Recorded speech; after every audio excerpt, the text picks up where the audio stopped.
Welcome बच्चों। मैं विवेक पांडे लेके आया हूँ आपके लिए आज chapter number 4, that is nothing but design of shear reinforcement and bond. जैसे कि आप जानते हैं 40 प्लस एकेडमी लगातार यूट्यूब से एंड ऑफलाइन क्लासेस से डिग्री और डिप्लोमा के स्टूडेंट्स को कंटिन्यूस कोचिंग प्रोवाइड कर रहा है for their betterment in studies.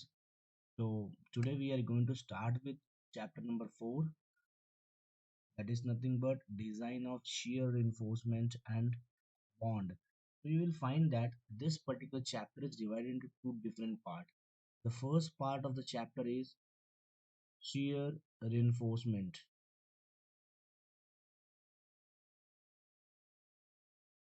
and second part of the chapter is bond. This is our lecture number 1, and I'm going to teach you this particular chapter according to MSBT pattern. That is nothing but Maharashtra State Board of Technical Education. ठीक है, और आप लोग के पास text book वगैरह तो होगा ही इसका, but if you don't have it, don't worry. I'm going to cover each and every particular theory as well as numerical that is important for your exam. And most important thing बच्चों, आजकल जानते हो कि जमाना है MCQs का। किसका जमाना है? MCQs का। गुड़ियों का जमाना था तो चला गया। नाउ जमाना आया है MCQs का। कोई भी एग्जाम होता है उसमें एक ही चीज पूछते हैं, MCQs। 25 मार्क्स का एग्जाम है, क्या करेंगे? 25 MCQs तैयार, चाहे वो थ्योरेटिकल हो चाहे न्यूमेरिकल हो, डायरेक्ट आंसर मिलता है MCQs का। लेकिन उसके लिए अच्छे से थियरी आना चाहिए, जो कि आपको हमारे चैनल पे काफी अच्छे से समझेगा अगर मैं आपको अच्छे से इसको सिखाने वाला हूँ। आप बस इस लेक्चर्स को, सारे भी जितने भी लेक्चर्स हैं सबको अच्छे से देखिए। ठीक है, देखो, अगर आपको DSS का ज्वाइन करना है batch, design of steel structure के बैचेस ज्वाइन करने हैं MSBT पैटर्न से, काफ़ी सारे वीडियोस लेक्चर आपको हम यूट्यूब से प्रोवाइड करेंगे। आपको चाहिए तो जूम ऐप या फिर गूगल मीट से आप लाइव लेक्चर अटेंड कर सकते हैं। ओके गाइस, एंड अगर आप यूट्यूब से लेंगे, परचेस करेंगे कोर्स, तो आपको सारे रिकॉर्डेड लेक्चर्स मिल जाएंगे, और जो आप काफ़ी इजीली बच्चों एग्जाम के टाइम रिवीजन कर सकते हो। ये काफ़ी अच्छा है, सारे लेक्चर्स मिलेंगे रिकॉर्डेड, रिवीजन कर सकते हो आप। This is very important. और सबसे इम्पोर्टेंट चीज़, हम आपका MCQs का प्रिपरेशन करेंगे, फाइनल एग्ज़ाम का प्रिपरेशन पूरा करवा देंगे। और अगर कोई भी इंक्वायरी हो, कोई भी डाउट है regarding anything of civil engineering और मैकेनिकल और एनी अदर पर्टिकुलर ब्रांच, इस नंबर पे बच्चों आप या तो डायरेक्ट कॉल करके या तो आप व्हाट्सएप पे मैसेज करके इंक्वायरी कर सकते हैं। ओके गाइस, सो स्टार्ट करते हैं आज का पर्टिकुलर लेक्चर, जो कि हमारा design of, the name of chapter is design of shear reinforcement। तो सबसे पहला पार्ट हम लोग कवर करने वाले हैं, that is nothing but shear reinforcement। Let me change the colour of the pen first of all, जरा ध्यान देना। shear reinforcement, ठीक है, पहले shear के बारे में समझते हैं। What is shear? shear in loaded beam is caused by variation of bending moment along a span। Let me show you a diagram, एक डायग्राम दिखाता हूँ, वहां से आपको पूरा क्लियरिटी दिखा देता हूँ। ये देखो, ये आपके स्क्रीन पे जो डायग्राम दिख रहा है ना बच्चों, ये बीम है। ये जो ये वाला पार्ट है ना, ये पूरा पार्ट, दिस इज बीम। ठीक है, ये बीम है। बीम पे हमारा लोड एक्ट हो रहा है। अगर आप किसी रूम में बैठे हो, ठीक है, ऊपर देखोगे तो आपको क्या नजर आएगा? बीम। बीम आप देख सकते हो, ऊपर जो रहता है ये स्लैब रहेगा, साइड साइड में चारों साइड कॉर्नर रहेगा। कॉर्नर, सॉरी, साइड में साइड में जितने भी कॉर्नर है सब में क्या होगा? उसको कॉलम बोलते हैं। चारों साइड में जो पिलर्स रहेंगे ना आपके घर के, उसको हम लोग कॉलम्स बोलते हैं। ऊपर स्लैब रहेगा और इस कॉलम पे क्या रहता है? बीम। ओके, तो बीम पे लोड एक्ट होता है, तो इट कैन फेल, ऐसे क्रैकिंग आ जाएगा इसमें। क्रैक होता है, क्रैक। बीम बीम में क्रैक होता है, आपने देखा रहेगा, जो बिल्डिंग बिल्डिंग काफी पुरानी होने लगती है, उसके बीम वगैरह में थोड़ा क्रैक आ जाता है। तो ये cracking mostly eight an angle of 45 degree होते हैं। देखोगे आप ऑलमोस्ट एंगल, देखो ये एंगल कितना बनता रहेगा, 45 डिग्रीज का बनता हो। ये होता है क्योंकि बेंडिंग मोमेंट वेरी होता है। बेंडिंग मोमेंट के बारे में आप काफी अच्छे से जानते हो, कहाँ सीखा है? MOS mechanics of structure subject में आपने बेंडिंग मोमेंट के बारे में सीखा है। और अगर नहीं जानते हो तो हमारे मॉस के लेक्चर्स ऑलरेडी अपलोडेड है चैनल पे, please go and watch that. Okay, a combination, just look at the second point, a combination. अच्छा, ये फर्स्ट पॉइंट पे इंपॉर्टेंट क्या था? शियर कब आता है बीम पे? जब बेंडिंग मोमेंट वैरी होता है। ये काफी इंपॉर्टेंट पॉइंट है। शियर कब आएगा? जब बेंडिंग मोमेंट वैरी होगा। ये एमसीक्यूज में पूछते हैं, तो ऐसे काफी अच्छे से याद रखो। A combination of shear stress plus bending stress produces principal tension in the section। देखो सिंपल सी बात है, ये जो पार्ट है ना इसमें, इसमें आप ध्यान से देखो। यहाँ से एक तो shear फोर्स आ रहा है, समझो यहाँ से एक फोर्स अप्लाई कर रहा हूँ, तो ये यहाँ से भी सरकेगा और यहाँ से भी फोर्स आ रहा है। तो यहाँ पे दो फोर्सेस एक्ट होंगे। एक तो shear फोर्स हो, यहाँ पे देखो shear फोर्स एक्ट होगा, shear force plus bending moment. जब ऐसा दो कॉम्बिनेशन होगा तो फेलियर के चांसेस बढ़ जाएंगे। फेलियर मतलब क्रैक आने के, टूटने के chances will increase. Okay guys, so ध्यान दो यहाँ पे। और ये जो प्रिंसिपल टेंशन आता है, मैंने बताया ना, ये at an angle of 45 degree होता है। इसी के लिए इसीलिए उसका नाम होता है diagonal tension. So diagonal tension क्यों बोलते हैं? Because it is at an angle of 45 degree. Okay, so इसीलिए शियर फेलियर से बचाने के लिए, शियर फेलियर, अपने बिल्डिंग के बीम में क्रैक वगैरह ना आए, फेल ना हो, गिरे नहीं। जब कंक्रीट वीक हो जाता है ना, तब ऐसा होता है। तो इसीलिए ऐसा ना हो, टाइम टू टाइम चेक होना चाहिए। और सबसे इम्पोर्टेंट, डिजाइन काफी अच्छा होना चाहिए। क्या अच्छा होना चाहिए? डिजाइन। तो आज हम लोग क्या सीखेंगे? शियर रिइंफोर्समेंट का डिजाइन कैसे करते हैं। अब ये डायग्राम दिखाने जा रहा हूँ कुछ, बहुत ध्यान से इस डायग्राम को देखो, आपको समझ जाएगा मैं किस चीज की बात कर रहा हूँ। यार देख लो डायग्राम, ये आपके लिए एक डायग्राम है, इसको बोलते हैं शियर रिइंफोर्समेंट। है, अब मेरे ख्याल से आपको समझ गया होगा, बिल्डिंग बनाते टाइम ये कहाँ यूज करते हैं, आपको समझ गया होगा। ये बीम में भी यूज करते हैं एंड कॉलम में भी ऐसे करते हैं ना। ठीक है, इसको बोलते हैं स्टीरुप्स। क्या बोलते हैं? स्टीरुप्स बोलते हैं इसको। ठीक है, ये देखो, ये जो लगा है ये सब, let me show that diagram also. ये देखो, इसको स्टीरुप्स बोलते हैं। फाइन, ये बीम में, ये कॉलम, कॉलम में इसको टाइज बोलते हैं। डायग्राम देख के ही सब समझ जाएगा, एक्सप्लेन करने की जरूरत ही नहीं है, ऐसा डायग्राम उठा के लाया हूँ आपके लिए। इसको बोलते हैं strip. This is nothing but ties. ये है बीम आपका। अच्छा, बीम कैसा होता है? हॉरिजॉन्टल, हॉरिजॉन्टल मेंबर होता है बीम। और कॉलम कैसा होता है? खड़ा रहता है ना ऐसा हमेशा, तो इसको हम लोग वर्टिकल मेंबर बोलते हैं। कॉलम मतलब पिलर यार, इतना तो पता ही होगा, सिविल इंजीनियरिंग का फाइनल सेमेस्टर, फाइनल ईयर का सब सब्जेक्ट सिखा रहा हूँ मैं।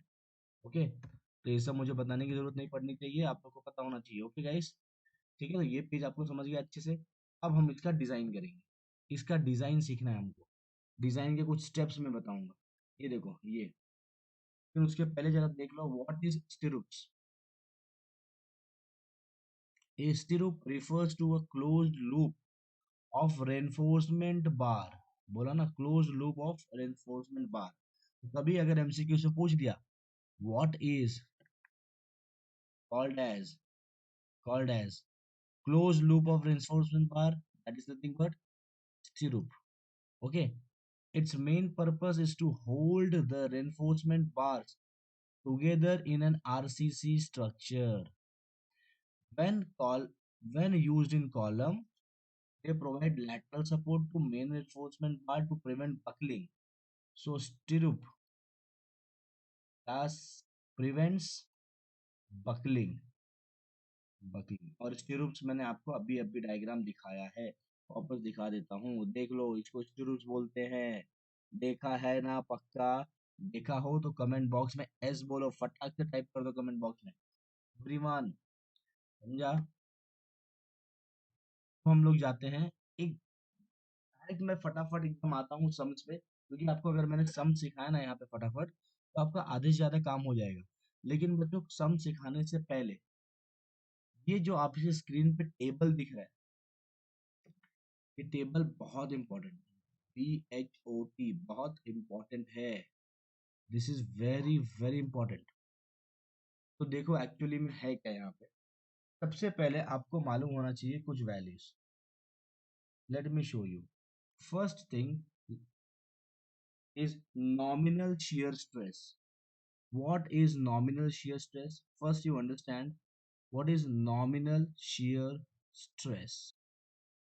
Okay, and nominal shear stress is denoted by tau v. किससे डिनोट करते हैं? This is tau, tau v. Nominal shear stress is denoted by tau v, and tau v is nothing but vu upon area। और mostly हमारा area होता है rectangular, और area of rectangle होता है बी इंटू डी। इसलिए formula of tau V is V U upon B into D. अब ये फॉर्मूला कहाँ से आया ये नहीं पता। देखो, टाउ का मतलब क्या होता है? What is tau? Stress, shear stress.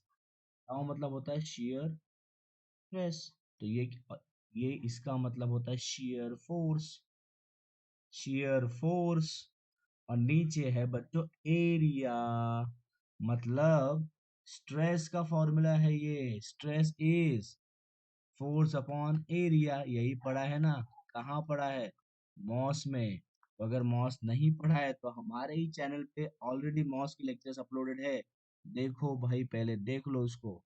Nominal shear stress is nothing but tau v, का formula is V U upon B into D. V, V से मतलब होता है shear force, shear force. U का मतलब होता है ultimate, ultimate shear force upon area. Understood? तो पहला पॉइंट जो आप लोग लिखोगे आपके नोटबुक में, that is nothing but nominal shear stress. हम लोग कभी भी सबसे पहले क्या कैलकुलेट करेंगे? Nominal shear stress. डिजाइन का पहला स्टेप क्या आएगा? Nominal shear stress. अंडरस्टूड? अब आ जाते हैं इस टेबल पे। फिर उसके बाद हम लोग क्या फाइंड करते हैं? Design shear strength of concrete, tau c. Tau c को बोलते हैं shear strength of concrete, shear strength of concrete. तो shear strength of concrete find करने के लिए हमको ये टेबल यूज करना पड़ता है। ये टेबल आप सबको दिख रहा है? ये टेबल आपके डिजाइन डेटा बुक में है। ये टेबल आपके डिजाइन डेटा बुक में मिलेगा आपको, याद करने की जरूरत नहीं है।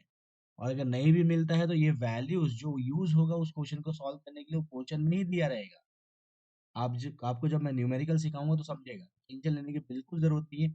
सिर्फ जितना बोलता हूँ उतना समझते जाओ, सुनते जाओ। नहीं समझ रहे तो कमेंट करो, ठीक है? आपको पूरा, अगर आप कमेंट करोगे कुछ नहीं समझा है कोई चीज किसी पॉइंट पे, तो वापस मैं एक्सप्लेन कर दूंगा, या फिर कमेंट बॉक्स में टाइप करके मैं आपको बताऊंगा कि हाँ ये कैसा है और क्या है।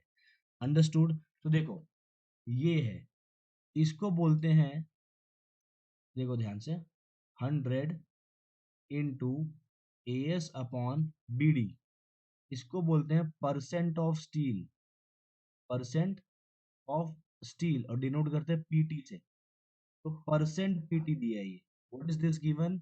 ये क्या दिया है? This is percent PT। Okay, इसको बोलते हैं percent of steel. This is nothing but percent of steel, percent of steel. तो स्टील के परसेंटेज के ऊपर, स्टील के परसेंटेज के ऊपर हमारा टाउ सी डिपेंड होता है। सो on the percentage of steel, our tau c shear strength of concrete is dependent. So let me show you an example. Suppose question में दिया है परसेंट ऑफ आपको दिया है 2.5, परसेंट ऑफ स्टील दिया है 2.5 एंड कंक्रीट का ग्रेड बोला है M20। This is grade of concrete. Grade of concrete हम लोग M20 से डिनोट करते हैं, M लिखते हैं ग्रेड ऑफ कंक्रीट। तो ध्यान दो, परसेंट ऑफ स्टील दिया है 2.5, 2.5%। तो ये 2.5%। ग्रेड दिया M20, ग्रेड दिया M20, तो कहाँ मिलेगा कहाँ मिलेगा कहाँ मिलेगा, ये वैल्यू, ये दोनों लाइन यहाँ आके मिल रही है, ये वैल्यू 0.82 न्यूटन पर mm²। ये आपका टाउ सी का वैल्यू होगा। समझ गया सबको? ये समझा तो एक एग्जांपल और है। समझो आपका परसेंट पीटी बच्चों दिया है 1.5 और आपका ग्रेड दिया है, ये परसेंट पीटी की वैल्यू 1.5 है, ग्रेड दिया है M30। तो ढूंढने का 1.5 किधर है, 1.5 1.5 इधर है 1.5, और M30 में मिला दो जाके, M30 M30 M30 M30, ये आपका वैल्यू होगा टाउसी का। तो आपका टाउसी का वैल्यू क्या आएगा, टाउसी का वैल्यू क्या आएगा बच्चों, 0.76। समझा? इस तरह से आप इस टेबल से टाउसी का वैल्यू डायरेक्ट निकाल सकते हैं। लेकिन अब कुछ बच्चों को डाउट आता रहेगा, बताता हूँ क्या डाउट आता रहेगा। सर क्या परसेंट का वैल्यू ऐसे ही आएगा 0.15255075, यही आएगा? 0.8 भी तो आ सकता है। समझो percent of PT is 0.80, percent of PT is 0.80। ऐसे केस में आप क्या करोगे, 0.80 तो है ही नहीं इसमें, लग गई वाट। अब क्या करोगे, तो उसके लिए बच्चों ये फॉर्मूला है, कौन सा फॉर्मूला, ये फॉर्मूला लिख लो, ये फॉर्मूला लिख लो।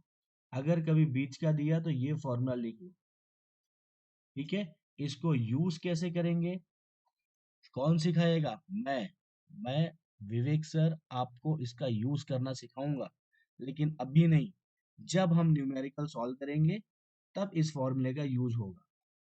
अभी की फिलहाल के लिए आप ये टेबल मत बना लो, टेबल आपके पास रहेगा, आप सिर्फ ये फॉर्मूला लिख लो, हेडिंग डाल दो design of shear strength of concrete, और ये फॉर्मूला लिख लो। तो ये फॉर्मूला कब यूज होगा, जब हमको डायरेक्ट वैल्यू नहीं मिलेगा। अभी इसमें डायरेक्ट वैल्यू किसका किसका दिया है जरा देखो। अगर आपको समझो 2.75 बोला परसेंट पीटी 2.75 में बोला, तो डायरेक्ट मिल जाएगा क्योंकि 2.75 है। लेकिन अगर 2.6% पीटी बोला तो अब मिलेगा 2.6% पीटी पे, नहीं मिलेगा, 2.6 इसमें है ही नहीं ना। तो ऐसे केस में ये फॉर्मूला आपको यूज करना पड़ेगा। समझ गया? बस, ये दोनों टेबल अभी तो आपके काम के नहीं है, जब काम में आएगा तब मैं बताऊंगा, ठीक है। तो ये पर्टिकुलर पेज आपको समझ गया रहेगा, ये आपके टेक्स्ट बुक से पेज उठाया है, जो इम्पोर्टेंट पेज है टेक्स्ट बुक से उसको उठा के एक्सप्लेन कर रहा हूँ। इतना बेटर कोई वीडियो जल्दी मिलेगा नहीं। सो जितना बता रहा हूँ उतना समझो, 110% चैप्टर का हर एक क्वेश्चन आप सॉल्व कर लोगे by understanding this particular lecture and the coming lectures. Okay guys, so next page ये देखो, this is the most important page of your book of chapter number 4, most important page, ठीक है। देखो पहला step मैंने बोला, what is the first step, design procedure है beam का, शियर फेलियर ना हो, शियर फेलियर ना हो भी मतलब बीम में क्रैक ना आए, इसके लिए ये सब पैरामीटर्स इंपॉर्टेंट है, ये सब पैरामीटर्स इंपॉर्टेंट है बच्चों, ठीक है। अब देखो इधर, फर्स्ट स्टेप क्या है, शियर फोर्स कैलकुलेट करना। शियर फोर्स कैलकुलेट करने का formula WL/2, V is equal to WL/2, ये फॉर्मूला यूज करोगे। जहां पे W की वैल्यू क्या है, W क्या होता है, लोड, क्या होता है, स्पैन, पता है ना कितनी लंबाई है अपने बीम की, उसको स्पैन बोलते हैं। लोड आपका किलो न्यूटन में दिया होगा, ठीक है। यहाँ पे देखो, और ये भी आपको ultimate factor shear force, factor shear force बोलो या फिर अल्टीमेट शियर फोर्स बोलो, ठीक है, यहाँ से आप क्या कर सकते हो, फैक्टर शियर फोर्स। मैं बताता हूँ, देखो, V U, let me explain you, V U is nothing but V into factor of safety, इसको बोलते हैं फैक्टर ऑफ सेफ्टी। ठीक है, और इसकी वैल्यू कितनी होती है 1.5, तो V U will be equal to V into 1.5, सीधा यही याद रखो, टेंशन ही नहीं। समझा? ये आपका फर्स्ट स्टेप है। फर्स्ट स्टेप क्या करता है, फर्स्ट स्टेप में क्या करेंगे हम लोग, फर्स्ट स्टेप में क्या करेंगे, shear force design, shear force find करेंगे। क्या फाइंड करेंगे, शियर फोर्स। याद हो गया सबको? सेकेंड स्टेप देख लो, आ जाओ। सेकेंड स्टेप में फोर्स मिल गया तो क्या निकालते हैं कभी भी, स्ट्रेस। फोर्स मिलने के बाद क्या निकालेंगे, शियर स्ट्रेस। पहला स्टेप शियर फोर्स, दूसरा दूसरा शियर स्ट्रेस। आगे देखो तीसरा स्टेप क्या है यहाँ पे,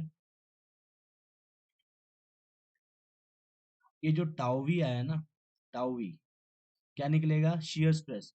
तो टाउवी ना should be less than tau c max. अब ध्यान से देखो हाँ बच्चों, if tau v is less than tau c max, तब हम आगे बढ़ेंगे, तब हम आएंगे स्टेप थ्री में। स्टेप थ्री में हम टाउ सी निकालेंगे।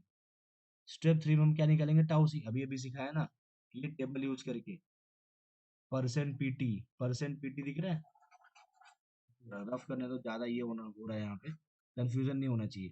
फर्स्ट और सेकंड स्टेप समझ गया? फर्स्ट स्टेप में फोर्स निकाला, सेकेंड स्टेप में स्ट्रेस निकाला, फिर ये निकालने के बाद एक स्ट्रेस और निकालेंगे, कौन सा, टाउ सी। ये स्टेप थर्ड स्टेप में क्या फाइंड कर रहे हैं, tau c, tau c. Tau सी कहाँ से मिलता है, ये वाले टेबल से। ये सब जो टेबल हमने यहाँ पे सॉल्व किए हैं, जो मैंने आपको एक्सप्लेन किए, ये किसके लिए है, ये टाउ सी के लिए है। तो ये स्टेप थ्री में क्या फाइंड करेंगे बच्चों, we will calculate tau C from percent PT, calculate shear strength of concrete. shear strength of concrete निकालेंगे, पहले परसेंट पीटी निकालेंगे।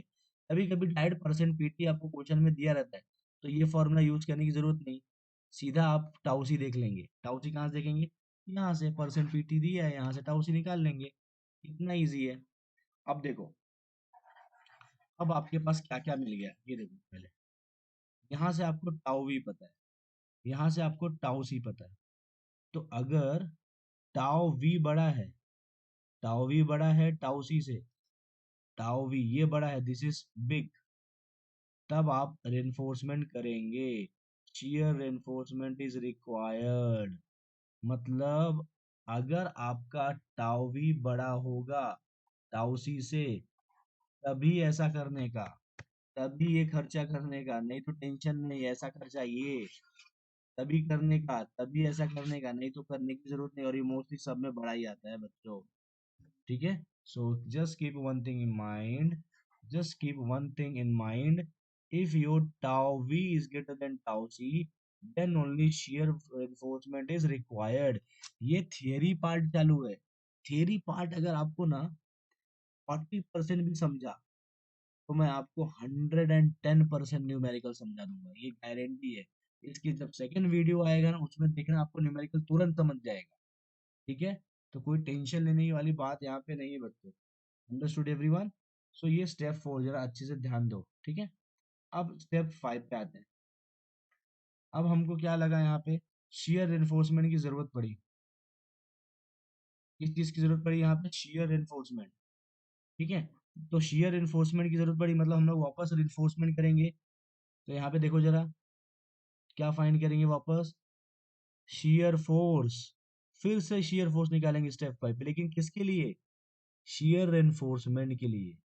ये हमने नॉमिनल निकाला था, नॉर्मल शियर फोर्स निकाला था, नॉर्मल शियर फोर्स निकाला था स्टेप वन टू में।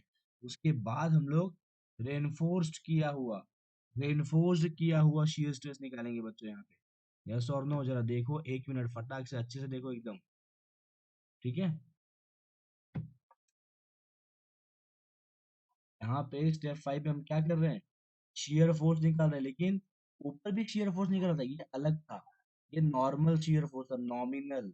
ये shear force is for shear reinforcement. मैं उम्मीद करता हूँ एक बार में ही समझ गया होगा। तो ये उसका फॉर्मूला है। फिर ये step six, step six mostly हम लोग क्या करते हैं, नेग्लेक्ट कर देते हैं। स्टेप सिक्स, क्यों, मैं बताता हूँ। जब तक क्वेश्चन में बेंट अप बार्स ना बोला हो, जब तक क्वेश्चन पे ऐसा ना बोला हो bent up bars are used, तभी ये स्टेप करने का, नहीं तो नहीं करने का। मोस्टली स्टेप्स एक बहुत कम क्वेश्चन है जिसमें बेंट अप बार्स यूज हुआ है, नहीं तो ये स्टेप उड़ा दो, ये स्टेप करने की जरूरत नहीं। ठीक है, फिर सीधा इस स्टेप पे आ जाएंगे।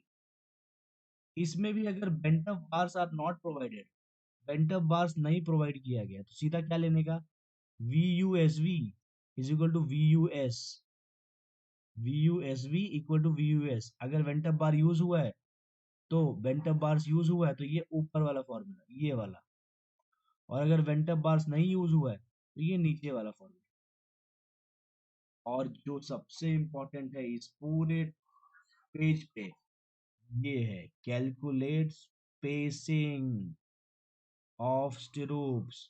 स्टीरूप्स के बीच में कितना स्पेसिंग रखना है, ये कहाँ से मालूम पड़ेगा, ये कितना स्टेप रखना है, कितना स्पेस रखना है इसके बीच में। पता चला एक यहाँ लगा है स्टीरूप, एक यहाँ लगा है, तो क्या मतलब है ऐसे स्टीरूप का। देखो स्पेसिंग कॉमन होना चाहिए।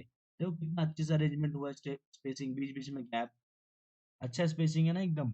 ऐसे स्पेसिंग रहना चाहिए बराबर। तो वो स्पेसिंग कैसे पता चलता है, कौन सी वैल्यू बताती है, ये बताएगा हमको एस वी का। This is nothing but S V. तो आपके पास एस वी का 3 फॉर्मूला आने वाला है, सब लोग एस वी का 3 फॉर्मूला लिखो। मैं लिख के दे रहा हूँ, I want 3 formulae for s we. S V का 3 फॉर्मूला मैं अभी अभी लिख के दे रहा हूँ, तुरंत लिख लो इसको। The first formula is SV का formula is 0.87 into FY into ASB into D upon VUSV. This is the first formula. Second formula is SV minimum is 0.87 FY into ASV upon 0.4 B, ये minimum value है। और third S V max will be 0.75 D और 300 mm। ठीक है, ये maximum value H we की ये हो सकती है, ये कैलकुलेशन मिनिमम के लिए ये और मीडियम के लिए ये। तो ये 3 formulae, we are having 3 formulae for s v. Understood guys. So इस तरीके से आप काफी अच्छे से चीजों को समझ सकते हो। मैं अभी बता रहा हूँ, मैंने आपको आज पूरा डिजाइन प्रोसीजर बता दिया है। थोड़ा भी कुछ डाउट रहेगा तो कमेंट बॉक्स में कमेंट करिए, मैं सारे डाउट सॉल्व करूंगा।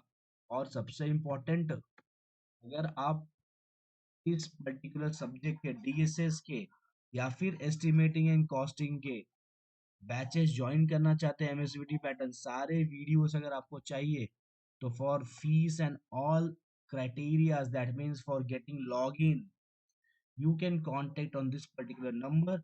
And if you have not subscribed our channel, do subscribe it as early as possible, because you can get the best knowledge of engineering from the YouTube channel of 40 Plus Academy. So guys, thank you very much. In the next lecture we are going to start with the numerical of chapter number 4.